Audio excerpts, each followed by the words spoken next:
तो दोस्तों, आप तो स्वस्थ और मस्त होंगे। आप मेरा चैनल देख रहे हैं स्टडी इज टारगेट। तो मैं आपको आज छंद के बारे में कुछ महत्वपूर्ण पॉइंट बताने वाला हूं। आप वीडियो में जुड़े रहिए, स्किप ना कीजिए। आप किसी भी वनडे एग्जाम की तैयारी कर रहे हैं, यूपी एसआई लेवल तक की यहाँ पे पीडीएफ है।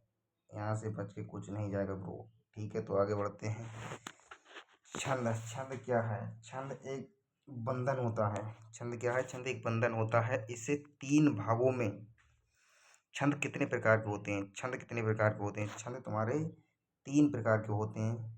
वर्णित छंद, मात्रिक छंद और मुक्ति छंद। वर्णित नंबर एक मतलब छंद, वर्णित छंद का मतलब है, वर्णित छंद का मतलब है वर्णों की गणना करना। किसी के वर्णों की गणना करना उसे वर्णित छंद कहते हैं। नंबर दो पे आता है मात्रिक छंद, मात्राओं की गणना करना। नंबर तीन पे आता है, नंबर तीन मुक्ति छंद, जिससे वर्णों और दोनों की प्रबंध ना हो। जो मुक्ति छंद होता है मतलब दोनों से मुक्त होते हैं, तो वर्ण और दोनों का प्रतिबंध ना हो इन पर, ये मुक्त होते हैं। इसकी परिभाषा परिभाषा परिभाषा जिस रचना में मात्राओं और वर्णों की विशेष व्यवस्था और संगीतात्मक लय और गति की योजना रहती है, उसे हम छंद कहते हैं। जिसमें संगीत और लय होती है, जो अपने हम कोई भी गीत या भजन गाते हैं, उसे हम उसमें जो लय होती है, छंद गाते हैं, तो उसी को हम छंद कहते हैं। तो इसी क्रम में आगे बढ़ते हैं। छंद शब्द का प्रथम उल्लेख कहाँ मिलता है? ये बहुत इंपॉर्टेंट क्वेश्चन है। Very very important, very very important, very very important. ये तुम्हारे इसे नंबर एक पे ये हेडिंग है तुम्हारी, छंद शब्द का प्रथम उल्लेख किस ऋग में मिलता है? ऋग्वेद चार प्रकार के होते हैं। ऋग्वेद, सामवेद, यजुर्वेद, अथर्ववेद। ये चार वेद होते हैं, इसमें से ऋग्वेद तुम्हारा ऋग्वेद में मिलता है। छंद शब्द का कहाँ पर मिलता है? ऋग्वेद में। इसी क्रम में आते हैं दोस्तों दूसरे वाले पे। छंद शब्द किससे मिलकर बना होता है? छंद शब्द एक धातु किससे मिलकर बना होता है? बहुत इंपॉर्टेंट क्वेश्चन है। धातु से मिलकर बना होता है, जिसका अर्थ है आनंदित या करना या खुशी होना। आह्लादित करना या फिर खुशी होना, इसका मतलब यह है। छंद कितने प्रकार के हैं वो तो मैंने आपको बता दिया। छंद तीन प्रकार के होते हैं, एक एक करके मैंने ऊपर डेफिनेशन समझाया भी था। इसी क्रम में आगे बढ़ते हैं दोस्तों। तो छंद का दूसरा नाम होता है पिंगल। पिंगल भी कहते हैं छंद को, हम पिंगल भी कहते हैं, पिंगल भी कहते हैं। छंद शास्त्र के आदि प्रणेता और पिंगल मुनि ने की है। इसकी प्रणेता जो है, छंद शास्त्र के आदि प्रणेता पिंगल मुनि ने की है। पिंगल मुनि। और जो है छंद शास्त्र की सबसे प्राचीन पुस्तक, छंद शास्त्र की सबसे प्राचीन पुस्तक 2000 ईस्वी के लगभग पिंगलक मुनि द्वारा रचित पिंगलक छंद सूत्रम हैगी। समझ में आई दोस्तों? आगे बढ़ते हैं इसी क्रम में। छंद के संघटक तत्व सात होते हैं। छंद के संघटक तत्व कितने होते हैं? सात संघटक तत्व होते हैं। नंबर एक, चरण। चरणों को पाद भी कहते हैं। इसका दूसरा मतलब होता है नाम पाद, चरण या पाद भी कह सकते हैं। छंद छंद कुछ पंक्तियों का समूह होता है। छंद जो है कुछ पंक्तियों का समूह होता है, और प्रत्येक पंक्ति में समान वर्ण होते हैं। प्रत्येक पंक्ति में समान वर्ण होते हैं, जिसमें मात्राएं होती हैं, और इन्हीं पंक्तियों को चरण या पाद कहते हैं। जो मतलब चरण होते हैं, छंद की जो पंक्तियां, जो कुछ पंक्तियां होते हैं, कुछ समूह होते हैं, उस पंक्ति की जो वर्ण और मात्राएं होती हैं, उन्हें हम पंक्ति और जो चरण दोनों होते हैं उसे पाद भी कहते हैं, उसे चरण कहते हैं। इसी क्रम में आगे बढ़ते हैं। सब प्रथम, इसमें जो होते हैं प्रथम और तृतीय चरण में विषम मात्रा होती है। प्रथम और तृतीय, इससे तुम्हें वैसी विषम लग रहा है। एक इसका मतलब होता है एक, इसका मतलब तीन, तो ये तो वैसी विषम होती है। तो साफ साफ अच्छा एक का बच्चा भी इसे क्लियर कर सकता है। तो इसका मतलब प्रथम और तृतीय चरणों को विषम या द्वि चतुर को सम कहते हैं। मतलब दो और चार जो इसके चरण होते हैं, इसमें चार होते हैं ना, तो जिसमें दूसरा चरण और तुम्हारा दूसरा चौथा चरण सम होते हैं। ये तो बच्चा बच्चा बता देगा भाई। ठीक है, आगे बढ़ते हैं इसी क्रम में। नंबर दो पर है वर्ण। वर्ण का मतलब क्या होता है? वर्ण मतलब ध्वनि की, जो भी ध्वनि लिखी इकाई को वर्ण कहते हैं। जो ध्वनि द्वारा लिखी गई इकाई को ध्वनि द्वारा लिखी गई इकाई को ध्वनि द्वारा लिखी गई इकाई ध्वनि द्वारा लिखी गई इकाई को ध्वनि द्वारा लिखी गई इकाई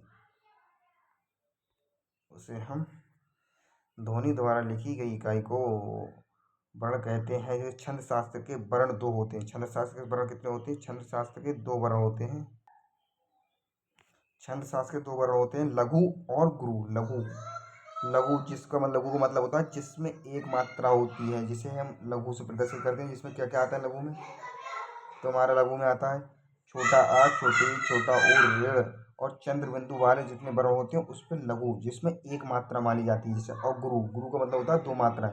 बड़ा अक्षर जैसे बड़ा आ है, बड़ी ई है, बड़ा ऊ है, ए है, ओ है, औ है, और अनुस्वार और विसर्ग। अनुस्वार और जो विसर्ग लगे होते हैं तो उसे हम संयुक्त, जितने संयुक्त स्वर, छात्रा ये संयुक्त स्वर, इसमें जितने सजातीय और विजातीय शब्द होते हैं वो भी इसी के अंतर्गत आते हैं। गुरु के अंतर्गत सजातीय और विजातीय शब्द। सजातीय कौन कौन से होते हैं? सजातीय तुम्हारे आ ई ऊ जो सजातीय हो जाए। विजातीय ए ऐ ओ औ विजातीय स्वर होते हैं। मात्रा, नंबर 3 पे आ गए मात्रा। नंबर 7 तक आ गए थे। अब नंबर नंबर नंबर 3 मात्रा। मात्रा का मतलब होता है वर्णों के उच्चारण में जो समय लगता है। वर्णों का जो उच्चारण करते हैं जो समय समय उसे मात्रा कहते हैं। उसे मात्रा, जो वर्णों को उच्चारण में समय लगता है उसे लघु। लघु का मतलब होता है एक, गुरु का मतलब दो होता है। जैसे मात्रा होती हैं वो आगे हम बताएंगे कैसे कहाँ लगाना है। इसी क्रम में आगे बढ़ते हैं। वर्ण या मात्रा की व्याख्या। वर्ण या मात्रा की व्याख्या को क्रम कहते हैं। वर्ण या मात्रा की व्याख्या को क्रम कहते हैं। वर्ण या मात्रा, जैसे एग्जाम्पल में मान लेते हैं दोस्तों। एक है, एक एक एक एक मतलब ए, छोटा ए है तो इसमें एक मात्रा होगी तो ए इसमें बड़ा ए में मतलब दो मात्रा होगी, इसमें दो। और कै इसमें भी दो, और इसमें एक सिंगल, इसमें एक हो गई। काम, इसमें कामदेव है, कामदेव तो इसमें दो मात्रा हो गई। इसमें डंडा के साथ है, सिंगल माँ है तो इसमें एक मात्रा हो गई। और देव इसमें एक ही मात्रा है तो दो मात्रा हो गई, और इसमें एक। तो इसी प्रकार हम मात्रा लगाते हैं, ठीक है। इसी भानु, भानु पे दो मात्रा लगेंगी। और तुम्हारा हितेश, हितेश, हितेश में इधर से मात्रा छोटी ई की मात्रा है तो एक मात्रा एक एक लघु होगा। और बड़ी ई की होगी तो तुम्हारा गुरु होगा, दो लगेगा। कभी छः, कभी छः है और उच्चारण है। अंगूठा, ये आप अपनी कॉपी में नोट कर लीजिए और इन्हें सबको सबको मात्रा लगा लगा कर देख लीजिए। उच्चारण है, अंगूठा है, हंसना है, व्यक्ति है, और तुम्हारा तुम्हारे है, तुम्हारा है, व्याकरण है, व्याकरण है, त्याग है, स्वागत है। ये सब तुम्हारे शब्द ऐसी लगा लगा के दोस्तों देख लीजिए। तुम्हारी मातृभूमि है, प्रकार है, धर्म है। इसी प्रकार दोस्तों आगे बढ़ते हैं। नो डिस्टर्ब करते हुए छंद के जो छंद को हम दूल्हा, जैसे दूल्हा है, दुल्हन है, कुम्हार है, तुम्हारा है, ये सब। आंगन है, आंगन है, ये तुम्हारा ये दोस्तों। इसी क्रम में आगे आती है इति। इति के बारे में पढ़ते हैं। इति के बारे में नंबर 4 इति। नंबर 5 गति। इति छंदों को पढ़ते समय जो बीच में कुछ रुकना, छंदों के बीच में जो कुछ पढ़ते हैं वहां पर कुछ रुकना पड़े, जैसे विराम, उसे कहते हैं विराम। अल्प विराम भी बोल सकते हैं हम इसको। पहला पड़ता है, इन्हीं विराम को स्थलों के यति कहते हैं। इस तरह करते हैं। इससे सामान्यतः छंद के 4 चरण होते हैं और प्रत्येक चरण दंत में यति होती है। और दोस्तों इसी क्रम में गति। गति का मतलब क्या होता है? गति, गति का मतलब होता है तुम्हारे, गति का अर्थ लय। गति का अर्थ लय है। और छंदों को पढ़ते समय मात्राओं के लघु अथवा दीर्घ होने के कारण जो विशेष स्वर होते हैं उन्हें लहरी उत्पन्न होती हैं, उसे हम गति या लय कहते हैं, ठीक है ब्रो। आगे बढ़ते हैं। नंबर 6 एक और रहेगा वो बेटा भाई अपना। तो तुक, जो तुक होता है, मतलब तुक, किसी छंद में तुक, कहीं भी तुक आती है तो उसे वहां पर क्या करना पड़ेगा उसकी परिभाषा बता रहा हूँ मैं आपको। छंद के प्रत्येक चरण में अंत में स्वर या व्यंजन की समानता तुक कहते हैं। समानता को तुक कहते हैं। जिस छंद पर तुक नहीं मिलती है उसे हम अनुकांत, या जिसमें मिलती है उसे हम तुकांत कहते हैं। जिसमें नहीं मिलती है उसे तुकांत, जिसमें मिलती है उसे तुकांत कहते हैं, ठीक है ब्रो। आगे बढ़ते हैं। इसी क्रम में क्वेश्चन नंबर 7वां गण। तीन वर्णों के समूह को गण कहते हैं। तीन वर्णों के समूह को गण कहते हैं। संख्या 8 होती है, इसकी संख्या 8 होती है। ठीक है, इसकी संख्या 8 होती है। इसके तीन तीन वर्ण होते हैं, 8 संख्या होती है। ठीक है, अब गणों को याद करने की कुछ ट्रिक है। गणों को याद करने की कुछ ट्रिक फॉलो करना पड़ेंगी भाई आपको। गणों को याद करने के लिए कुछ ट्रिक बनाई हैं। इसे बोलते हैं या माता राजभान शलगा। ये आपको याद करना पड़ेगा। जो दो है इसी के जैसे तुम्हारे निकल जाएंगे। जैसे गण है, चिन्ह है, प्रभाव है, उदाहरण है, गण नाम है, तो इसके या माता, माता, ताराज। इसका मतलब होता है एक, इसमें एक मात्रा होती है, इसमें दो दो, इसमें दो दो, इसमें दो दो, फिर एक मात्रा, फिर इसमें दो, फिर दो, फिर एक मात्रा। इसका मतलब होता है प्रभाव क्या है। इसका मतलब ये चिन्ह होते हैं इसके, और ये प्रभाव शुभ है। इसका बहाना मतलब बहाना, उदाहरण क्या होगा, बहाना। गण का नाम क्या होगा, एगण। एगण, एगण इसे बोलते हैं एगण। तो इसी क्रम में दोस्तों ऐसे ही आपको ये सब याद कर लेना है। ये पूरा पाई चार्ट में आपको टेलीग्राम लिंक में अपने डाल दूँ। Study study study study is target. Telegram search कर लेना, टेलीग्राम पे मिलेगी। ठीक है ब्रो, आगे बढ़ते हैं। इसे आपको याद करना फिरते हैं। इसका मतलब आरती, आरती इसमें दे रहे हैं आरती। आरती पे दो मात्रा, इस पे एक, इस पे बड़ी थी तो दो लगेंगे। जिसे रगड़ बोलते हैं, सुमित को नगड़ बोलते हैं। ये आपके जो होते हैं। अब कुछ महत्वपूर्ण बिंदु देखते हैं ब्रो। छंद प्रभाकर किसकी, छंद प्रभाकर मती की, छंद प्रभाकर मती की रचना जो बोलते हैं छंद प्रभाकर। किससे, रतिराम को। छंद प्रभाकर रतिराम से, प्रभाकर छत्तीराम प्रभाकर से है। और अवधि निजी छंद भैरवे है। इसमें अवधि का निजी निधि छंद कौन सा है, भैरवे। भैरवे है, जिसमें कितनी मात्रा होती है, इसमें 17 मात्रा होगी शायद। 17 नहीं 19 होंगी ब्रो इसमें। वो मैं क्लियर कर दूंगा। 19, 12 और 7, हाँ 19 होती हैं। 12 और 7 19 होती हैं। ठीक है ब्रो, सॉरी। इसी क्रम में आगे बढ़ते हैं। महत्वपूर्ण वाले वीडियो को स्किप ना करें, बिल्कुल जुड़े रहिए। आपको कहीं जाने की जरूरत नहीं है। आपको कंटेंट बढ़िया मिलेगा, बिल्कुल बढ़िया।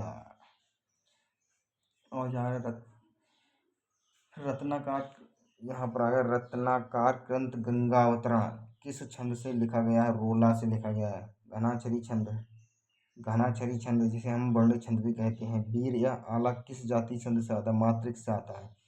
जिस छंद को पढ़ लेते हैं मात्रिक छंद, जिस वर्ण को मात्रिक छंद है उसे मुक्ति छंद का निराला। जैसे कविता जूही की कली मुक्ति छंद की है। नोट, नोट बहुत इंपॉर्टेंट है ब्रो। नोट नोट नहीं छोड़ना है, नोट बहुत इंपॉर्टेंट है। नोट में बहुत इंपॉर्टेंट है। चंद्रबरदाई द्वारा रचित पृथ्वीराज रासो, इनकी जो है चंद्रबरदाई रचना है, जो रचना है चंद्रबरदाई द्वारा रचित पृथ्वीराज रासो। शिव सिंह सेंगर ने छंद अजायब घर कहा है, अजैब घर कहा है। केशव दास द्वारा रामचरित्र को रामस्वरूप चतुर्वेदी ने छंद का अजायब घर भी बताया है। ठीक है, आगे बढ़ते हैं। इसी क्रम में आता है वर्णित छंद। वर्णित छंद, इसी क्रम में बढ़ते हैं। वर्णित छंद दोस्तों, वर्णित छंद के उदाहरण क्या हो सकते हैं। जिन छंदों की रचना वर्णों या गणना के आधार पर की जाती है उसे वर्णित छंद कहते हैं। इसे गणना के आधार पर किया जाती है। सुमीता 3 है इसमें, सुमीता 1 इसमें होगा, और 2 इसमें, 2 इसमें, 3, 1 2 3, कमल 1 2 3 इसमें, 1 2 3 4, 4 वर्ण हैं। वर्ण दिखा दूँ फिर, एक वर्ण ये है, एक ये है, एक ये, 3 वर्ण हो गए। 1 2 3 वर्ण, 1 2 3 4 वर्ण हो गए। ठीक है, इसे काट के पता चल जाएगा ब्रो। इसी क्रम में आगे बढ़ते हैं। वर्णित छंद, वर्णित वर्णित छंद और वर्ण। उपेंद्रा इसमें आता है वर्णित छंद। वर्णित छंद उपेंद्रा के अंतर्गत आते हैं। वर्णित छंद उपेंद्रा नंबर, रुकिए गुरु, उत्पेंद्र उच्चपेंद्र वर्जा, उत्पेंद्र वर्जा में 11 मात्राएं होती हैं। कितने, 11 वर्ण होते हैं।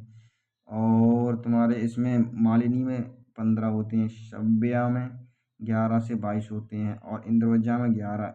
और इसमें तो तुम्हारे सेम ही है। उपेंद्र, इसे उपे से इंद्र, इंद्र इसमें दोनों, इंद्र वर्जा वर्जा इसमें है, तो इसके 11 11 होते हैं। इसमें 11 ट्रिक मान लो, ये ट्रिक है। जहाँ इंद्र वर्जा आ जाए, जहाँ वर्जा वहाँ पर याद करना। फिर दुष्ट विलम्ब 12 होते हैं दुष्ट विलम्ब में। और मंदाना कांता में 17 होते हैं और देवनागरी में 33 होते हैं। वंश स्थल और टोटक में 12 होते हैं। शिखरणी में 17 होते हैं। इसी क्रम में और रूप घनाक्षरी में 32 होते हैं और भुजंगी में 11 होते हैं। पसंद तालिका में 14 होते हैं और तुम्हारे सूर्य लिपि किरण में कितने होते हैं तुम्हारे? 19 होते हैं। किवत या मनहरण या घनाक्षरी में 31 होते हैं तुम्हारे। इसी क्रम में आगे बढ़ते हैं दोस्तों। तो आपको ये वीडियो पसंद आई हो तो लाइक कर देना, लाइक एंड सब्सक्राइब कर देना ब्रो, और शेयर कर देना शेयर, और बेल आइकन को प्रेस कर लेना। घंटी यू घंटी होती है उसे प्रेस कर लेना। उसके बाद आपको मेरी ये फर्स्ट क्लास फर्स्ट इसके पार्ट 2 में मैं पूरा आपको छंद कवर कराऊंगा। पार्ट 2 में पूरा कंप्लीट कराऊंगा पार्ट। और तो दोस्तों आपको वीडियो पसंद आए तो लाइक और शेयर कर देना। बस इस चैनल को बेल आइकन प्रेस कर लेना, जो आपको मैं अगली वीडियो डालूँ तो नोटिफिकेशन आपको मिल जाए। आपको ये पीडीएफ टेलीग्राम पे डाल दूँगा। Study is a target description के नीचे लिंक मिल जाएगी, आपको टेंशन ना लें। पूरी पीडीएफ डाल दूंगा मैं, बिल्कुल यूपीएसआई लेवल की है। अपने हाथों के नोट्स बने हुए हैं, कहीं से यहाँ से क्वेश्चन नहीं जाएगा बच के, ठीक है। तो जय हिंद।